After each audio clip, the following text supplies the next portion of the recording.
अस्सलाम वालेकुम रहमतुल्लाहि व बरकातुहू। शुरू करते हैं आज की क्लास सी प्रोग्रामिंग की। सी प्रोग्रामिंग में हम आज पढ़ेंगे एक और चीज़ जो सबसे ज़्यादा यूज़ होती है। इससे हमारे कॉम्प्लेक्स प्रोग्राम्स आसान बन जाते हैं। इनका नाम है functions. So let us start. What is function? तो फंक्शन किसको कहते हैं हम?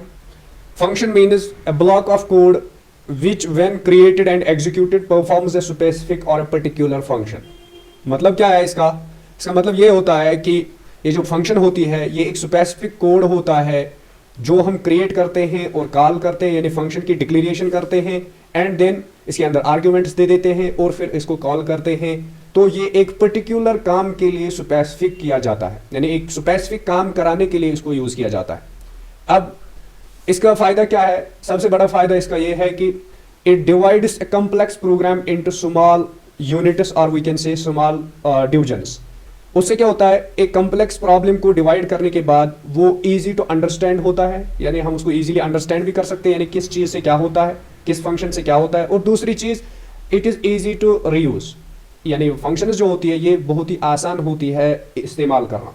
रीयूज करने का मतलब यानी आप एक ही फंक्शन को 1000 बार रन करा सकते हो। तो ये इसका दूसरा बेनिफिट हो गया। अब तीसरी चीज़ आती है इसकी टाइप्स ऑफ फंक्शंस। कितने हैं? दो टाइप्स ऑफ फंक्शंस होती है। एक होती है स्टैंडर्ड लाइब्रेरी फंक्शंस, जिनको आप प्रीडिफाइंड फंक्शंस कह सकते हो, या आप इनको इनबिल्ट फंक्शंस कह सकते हो, या लाइब्रेरी फंक्शंस कह सकते हो। तो अब किसी भी नाम से पुकारो, लेकिन सबसे ज्यादा मशहूर नाम जो है इनका वो है स्टैंडर्ड लाइब्रेरी फंक्शंस। इनसे क्या होता है? इनसे होता यह है कि ये वो फंक्शंस होती है, यानी स्टैंडर्ड टाइप, ये जो टाइप 1 है स्टैंडर्ड फंक्शंस, ये हम यूज करते हैं ताकि हम अपने प्रोग्राम के अंदर कुछ पर्टिकुलर लाइब्रेरी फंक्शंस को यूज कर सके। इसका मतलब क्या है? मतलब यह है कि जैसे अगर हम सबसे बड़ी चीज जो यूज होती है उसको हम बोलते हैं, हम पहले टाइप्स लिखेंगे। एक तो standard STANDARD standard function, and दूसरी क्या आती है? User definer. तो सबसे पहले मैं बात यह कर रहा था कि अब यहां पे जो यूजर डिफाइनर फंक्शंस होती है, सॉरी लाइब्रेरी फंक्शंस होती है, उनका काम क्या होता है? हमारे प्रोग्राम को इजी बनाना और बहुत सारी ऐसी चीजें यूज करना जो हम प्रोग्राम के अंदर यूज कर सकते हैं by using these library functions.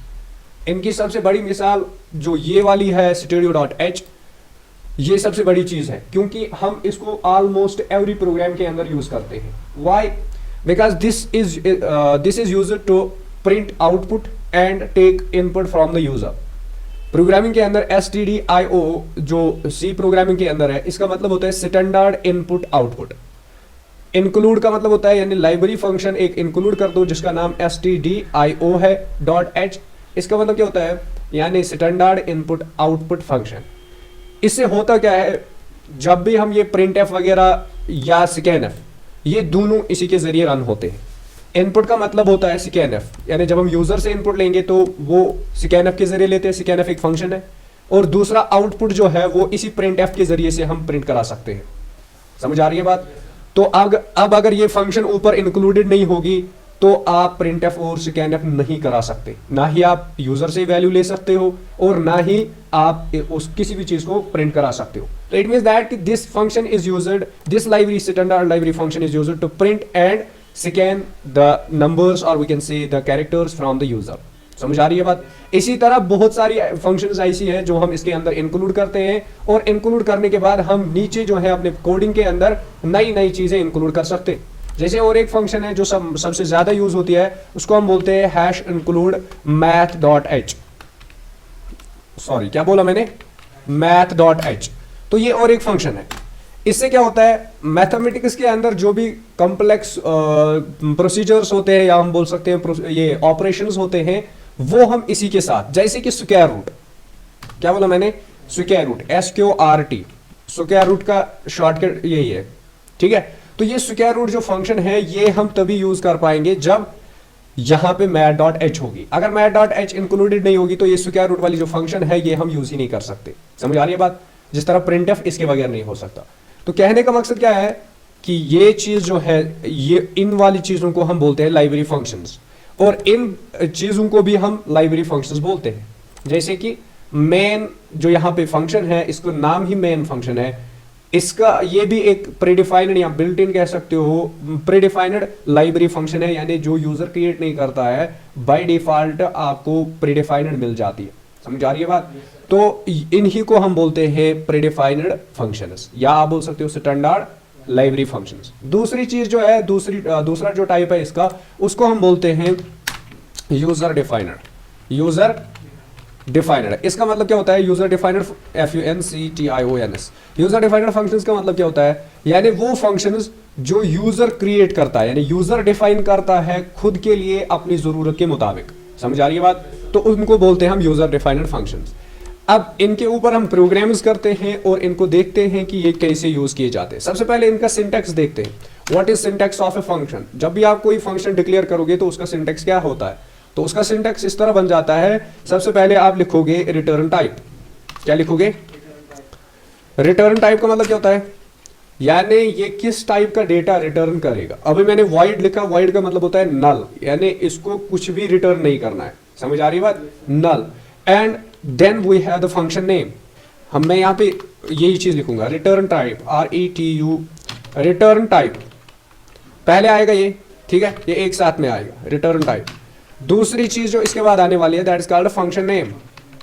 Function name. और तीसरी चीज क्या आती है? Exactly parenthesis. तो दोनों साइड से आपको पैरेंथेसिस, एंड देन आती है बॉडी ऑफ द फंक्शन। समझ आ रही बात? यानी इसके अंदर हम लिखेंगे अब ARGUMENTS, ठीक है। इसके अंदर हम लिखेंगे अब आर्ग्यूमेंट्स। आर्ग्यूमेंट्स यानी आप जो भी इस फंक्शन के अंदर काम कराना चाहते हो उन्हीं को बोलते हैं हम आर्ग्यूमेंट्स। जैसे एडिशन करना है तो आप लिखोगे sum is equal to A1 plus B1। समझ आ रही है बात? तो इसका मतलब क्या हुआ? This is the syntax, proper syntax of A declaration of a function. दूसरी चीज इसके साथ आती है, that is called calling a function. क्या बोलते हैं उसको हम?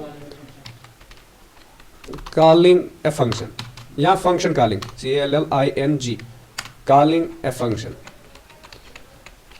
तो इसका मतलब क्या होता है? यानी ये जो हमने ऊपर फंक्शन क्रिएट की है, अब इसको कॉल कराना, यानी जो इसका काम है जिसको हम बोलते हैं execution, execution of a program या एग्जीक्यूशन ऑफ ए फंक्शन। यानी इसकी मदद से हम एग्जीक्यूशन करा सकते हैं किसकी? फंक्शन की। अब इसके ऊपर एक एग्जांपल करते हैं तो उससे ये सारा सिंटैक्स हमें समझ आ जाएगा, ठीक है। फंक्शन डिक्लेरेशन भी और साथ में एग्जीक्यूशन या जिसको हम बोलते हैं फंक्शन, ये कॉलिंग फंक्शन, ठीक है, यानी फंक्शन को कॉल करना। इससे पहले कि हम प्रोग्राम लिखे, इससे पहले मैं और एक बात बताना चाहता हूं कि यहाँ पे, चलो पहले ये करते हैं, चलो बता देता हूं। यहाँ पे क्या होता है, आप फंक्शंस जो हैं मेन के अंदर भी डिक्लेयर कर सकते हो और फिर इसी के अंदर कॉल भी करना है। और दूसरी चीज, आप मेन से बाहर भी फंक्शंस को डिक्लेयर कर सकते हो, लेकिन उनको आप डिक्लेयर करोगे यानी कॉल करोगे, सॉरी, इनसाइड द मेन। पहले प्रोग्राम लिखते हैं उसके बाद करते हैं, ठीक है। तो हम कोई भी प्रोग्राम करेंगे, जैसे कि कौन सा प्रोग्राम करें आप बताइए? मल्टीप्लिकेशन ऑफ टू नंबर्स करते हैं, ठीक है। तो मल्टीप्लिकेशन ऑफ टू नंबर्स कैसे करते हैं? पहले हम इनसाइड करेंगे फिर आउटसाइड, ठीक है, inside main and outside main. तो मैं क्या करूंगा, मैं इंटीजर लूंगा N1 एंड N2। एक तो N1 आ गया, दूसरा लेंगे N2। Multiplication of two numbers करना है हमें, और साथ में मैं लूंगा मल्टीप्लाई, MULTI। बस इतना मेरे लिए काफी है, मल्टी, ठीक है। और मल्टी को मैं इनिशियल वैल्यू दूंगा 0। तो ये मैंने 3 इंटीजर्स ले लिए, N1, N2 एंड मल्टी। समझ आया? ये तो हर प्रोग्राम में हम करते हैं। अब क्या करेंगे, प्रिंट एफ कराएंगे मैसेज। प्रिंट एफ से क्या होगा, हम यूजर को बोलेंगे कि आप हमें नंबर्स दे दो, ठीक है। क्या बोलेंगे, enter the numbers for multiplication या to multiply, and numbers to multiply, MULTI PLAY, PLY है या PLAY, PLY। तो एंटर नंबर्स टू मल्टीप्लाई, ठीक है। ये हमने यूजर को मैसेज प्रिंट कराई, उसके बाद वो क्या करेगा, वो नंबर्स लिखेगा। तो जैसे ही वो नंबर्स को लिखेगा उनको हम स्कैन कराएंगे एज यूजुअल। स्कैन का मतलब होता है सेव करना, स्टोर करना, ठीक है। किस में स्टोर कराएंगे, पहले लिखेंगे %d, ठीक है, और दूसरा वाला करेंगे किस में, दूसरे %d में। अब इसका मतलब क्या होता है, डेसिमल वैल्यू, जो भी यूजर नंबर लिखेगा वो डेसिमल होना चाहिए, क्योंकि हमने इंटीजर लिया है, ठीक है। अगर हमें कौन सा नंबर चाहिए, यानी जिसमें डॉट होता है, जिसको हम बोलते हैं पॉइंटिंग नंबर, तो फिर हमें फ्लोट लेना था ऊपर, ठीक है। तो उसके बाद यहां पे इनको स्टोर कराएंगे, किस में कराएंगे, N1 और N2 में। यहां पे भी कॉमा लगाना जरूरी है, ठीक है, और यहां पे एम्परसेंड। तो अब क्या किया हमने दो यूजर से एक मैसेज प्रिंट करा, यानी यूजर के लिए मैसेज प्रिंट करा कि आप दो नंबर्स दे दो जिनको आपको मल्टीप्लाई करना है, और उनको स्कैन कराया। लेकिन ये चीजें सारी मैं बाहर कर रहा हूं, ठीक है। हमें पहले एक फंक्शन बना लिया, ठीक है। अब हम करेंगे इसको फंक्शन के अंदर यूज। चलो पहले कंप्लीट करते हैं प्रोग्राम। तो अब जब यूजर देगा दो नंबर्स, ठीक है, तो अब हमें उनको मल्टीप्लाई कराना है। तो उसके लिए हम क्या लिखेंगे, multi is equal to N1 very good multiply N2, बस इतना लिखना है। अब यहां पे प्रिंट एफ भी कराएंगे, प्रिंट एफ यहीं पे अंदर ही कराएंगे पहले प्रिंट एफ, और यहां पे क्या बोलेंगे, शाबाश, प्रिंट एफ के अंदर हम बोलेंगे यहां पे कि the multiplication MULTIPLICATI multiplication of given entered numbers ENTERED entered numbers BRS numbers is NUM, जो आपने नंबर दिए थे उनका मल्टीप्लिकेशन है, क्या है, शाबाश। इसके बाहर आएंगे और क्या लिखेंगे, MULTI, ठीक है। तो उसके बाद इसको क्लोज कर देते। अब अगर मैं इसको कॉमा डालना है, तो अब अगर मैं इसको क्या करता हूं, रन करता हूं, ये जनरल, अभी मैंने फंक्शन नहीं यूज की इसमें, ठीक है, ये जनरल तरीका। तो अब अगर हम इसको बिल्ड एंड रन करेंगे यहाँ पे F8 के साथ, तो यहाँ पे बता रहा है enter the numbers to multiply. अब मुझे 12 को मल्टीप्लाई कराना है 3 से। तो जैसे मैं एंटर करूंगा the multiplication of two numbers is, हमने गलत लिखा कहीं पे, कहाँ, एग्जैक्टली, पहले बताना है ना कि कौन सा नंबर डिस्प्ले होना चाहिए, %d और मल्टी। अब यहाँ पे बोलते हैं इसको मल्टीप्लाई करो 12 को 3 से। तो अब बता रहा the multiplication of enter numbers is 36, ठीक। तो ये हमने जिस तरह आम प्रोग्राम्स करते हैं उसी तरह हमने ये भी किया। अब हम करेंगे फंक्शन इसमें यूज। तो फंक्शन से क्या होगा, फंक्शन का मैंने जो सिंटैक्स बताया कि सबसे पहले हम लेते हैं क्या, रिटर्न टाइप, तो वो मैं वॉइड लूंगा, और उसके बाद फंक्शन का नेम, तो फंक्शन का नाम वही रहेगा जो ये काम कर रही है, ये वेरी गुड। तो मल्टीप्लिकेशन कर रही है तो हम रखेंगे MULTIPLICATION पूरा PLICA, ठीक है, मल्टीप्लिकेशन, और उसके बाद डालेंगे पैरेंथेसिस, और उसके बाद एंटर करेंगे और यहां पे डालेंगे बॉडी ऑफ द, यहाँ जिनको हम बोलते हैं क्या, इनको क्या बोलते हैं, कर्ली ब्रैकेट्स। तो यहां पे मुझे और एक डालना पड़ेगा। अब चूंकि मैंने इसको फंक्शन बनाया, अभी फंक्शन का सिंटेक्स तो हमने लिखा लेकिन फंक्शन को कॉल नहीं किया, तो अगर हम F8 प्रेस करते हैं तो ये यहां पे एग्जीक्यूट ही नहीं होगा। बात समझ आ रही है।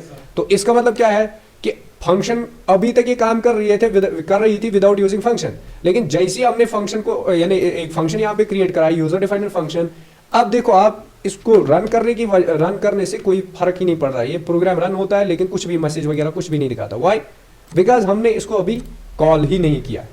तो इसके लिए जरूरी है कि हम इसको कॉल करें।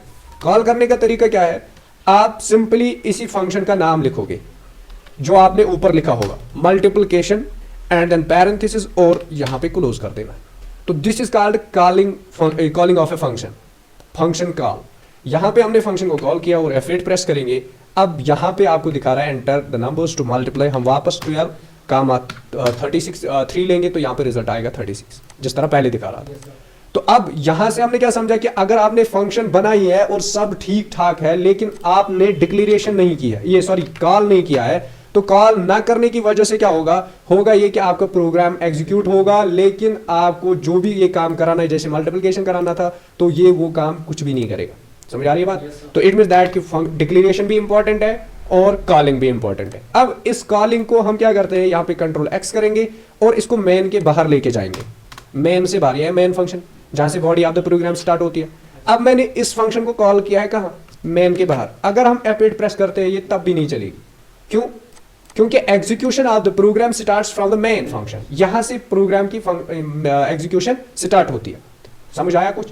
अब हम क्या करते हैं, इसको वापस यहां से उठाते हैं और बॉडी के अंदर डाल देते हैं, और ये जो फंक्शन है अब इसको बाहर निकालते हैं और मेन के बाहर डाल देते हैं।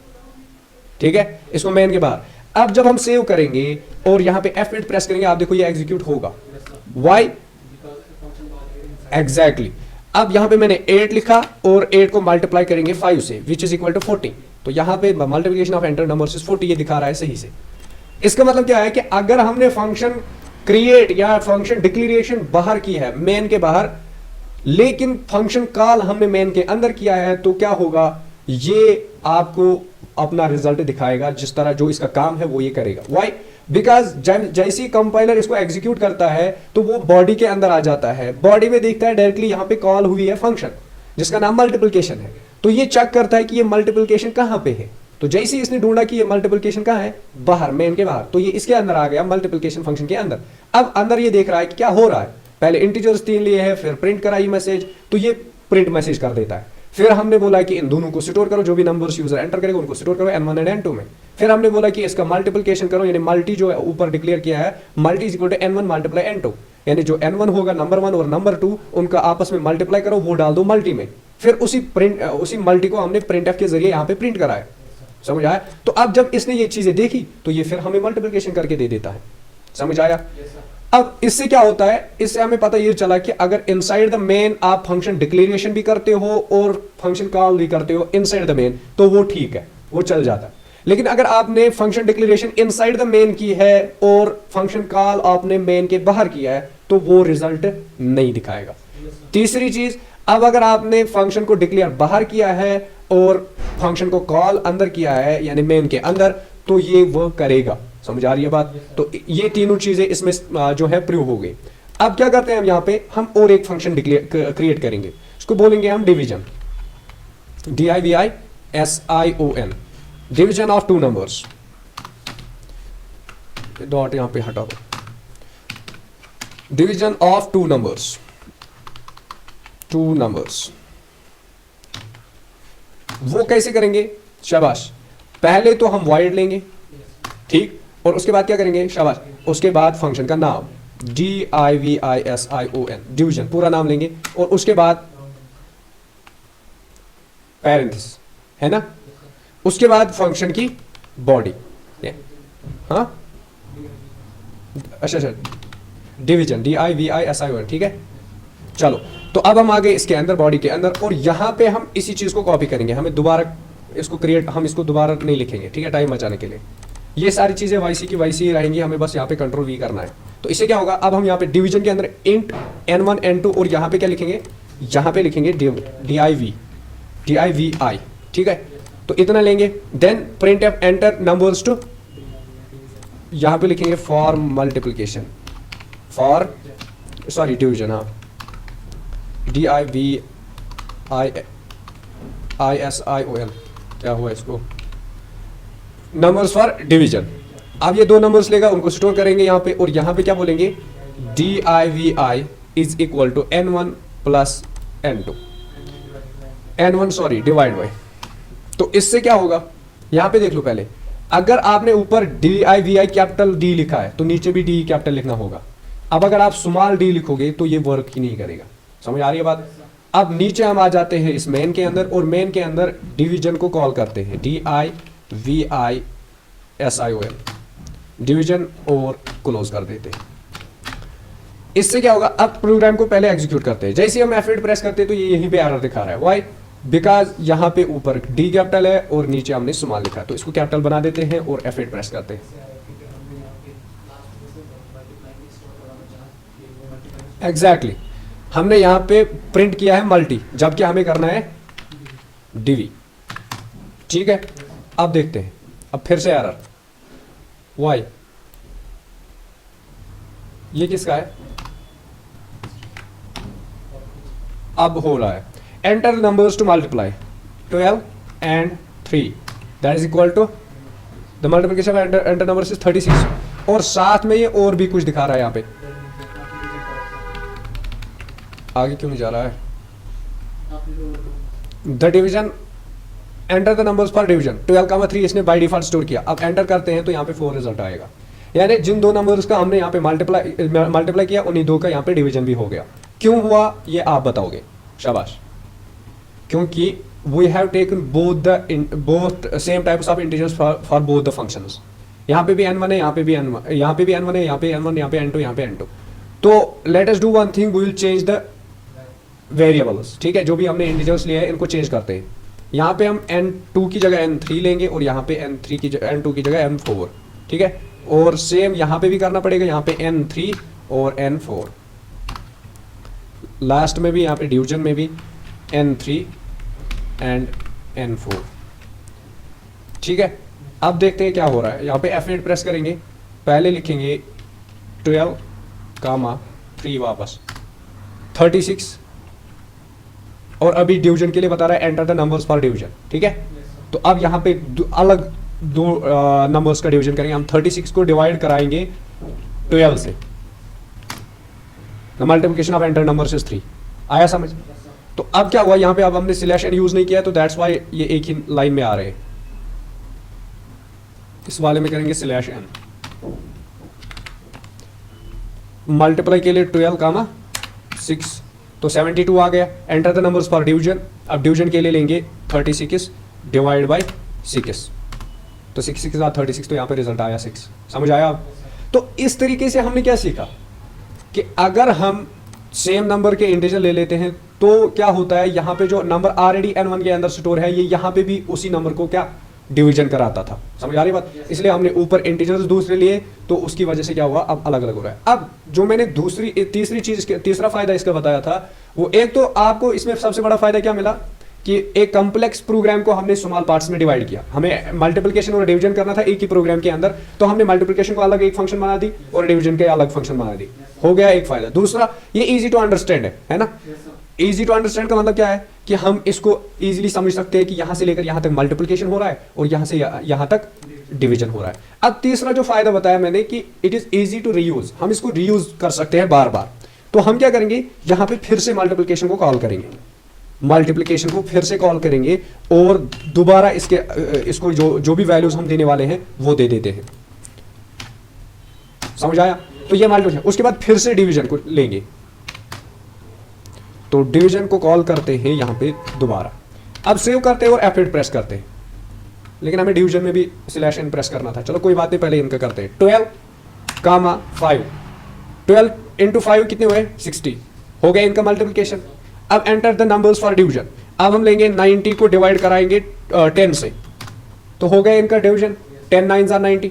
अब फिर से बता रहा है एंटर, इसीलिए मैंने बोला था कि इसको क्या करना पड़ेगा, स्लैश एन करना पड़ेगा। इसको भी कहाँ गया, यहां पे स्लैश एन, अब ये नई लाइन में आएगा।